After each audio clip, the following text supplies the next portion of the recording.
దేశంలోని వృద్ధుల సంక్షేమం కోసం ప్రధాని మోదీ మంచి ఆలోచన చేశారని బీజేపీ మాజీ ఎంపీ జీవీఎల్ నరసింహారావు పేర్కొన్నారు. విశాఖ విఎంఆర్డీఏలో నిర్వహించిన రాష్ట్రీయ శ్రీ వయో యోజన కార్యక్రమంలో బీజేపీ వైద్య విభాగం కన్వీనర్ రూపాకుల రవికుమార్ తో కలిసి ఆయన ముఖ్య అతిథిగా పాల్గొని వృద్ధులకు, దివ్యాంగులకు ఉపకరణాలు పంపిణీ చేశారు.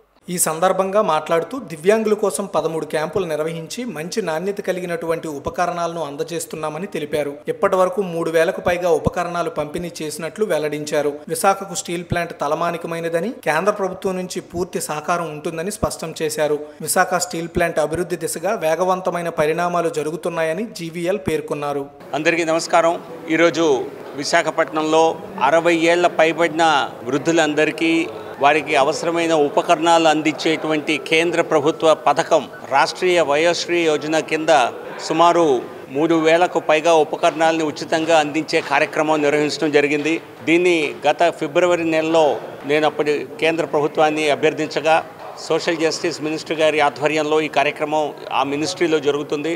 క్యాంపులు అన్ని విశాఖపట్నం పార్లమెంట్లోని అన్ని అసెంబ్లీల్లో క్యాంపులు నిర్వహించి సుమారుగా 817 మంది వయోవృద్ధులకి 3000కు పైగా ఉపకరణాలు అందించడానికి అసెస్మెంట్ క్యాంప్స్ నిర్వహించడం జరిగింది.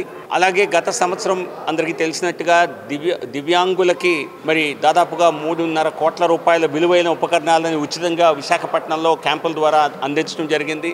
నరేంద్ర మోదీ గారు ప్రవేశపెట్టినటువంటి అద్భుత ప్రజలకు ఉపయోగించేటువంటి కార్యక్రమాల్ని నా కృషితో, ప్రయత్నంతో విశాఖపట్నానికి తీసుకురావటం, ఇక్కడ సఫలీకృతంగా అమలు చేయటం సంతోషంగా ఉంది. ఈరోజు ఎందుకంటే ఏప్రిల్ నుంచి ఎన్నికల కోడ్ ఉన్న కారణంగా ఈ ఉపకరణాలు అప్పుడు తయారైనప్పటికీ ఇచ్చే అవకాశం లేదు. సో ఈరోజు ఆ ఉపకరణాల పంపిణీ జరిగింది. అన్ని పరికరాలని కూడా కేంద్ర ప్రభుత్వ సంస్థ అలింకో ద్వారా ఉచితంగా 100% ఖర్చుని నరేంద్ర మోదీ గారి ప్రభుత్వం భరించి ఇక్కడ అందజేయటం జరిగింది.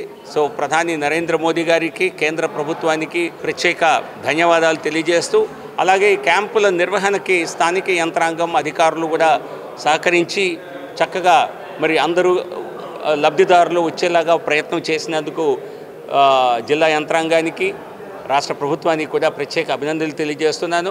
ఇక్కడ కూటమి ప్రభుత్వం రాష్ట్రంలో ఉన్న సందర్భంలో ఈ కార్యక్రమాన్ని, ఈ 2 కార్యక్రమాలని పెద్ద ఎత్తున రాష్ట్ర వ్యాప్తంగా నిర్వహించేటువంటి ఒక ప్రయత్నం తప్పనిసరిగా మేము చేస్తాం. దానిలో నా వంతు కృషి కూడా తప్పనిసరిగా ఉంటుందని, తద్వారా పెద్ద సంఖ్యలో మరి అభివృద్ధికి నోచుకొని వర్గాలకి మన వంతు కేంద్ర ప్రభుత్వ నిధులతో సహకారం అందించే విధంగా ప్రయత్నం జరుగుతుందని మీ అందరికీ తెలియజేస్తున్నాం.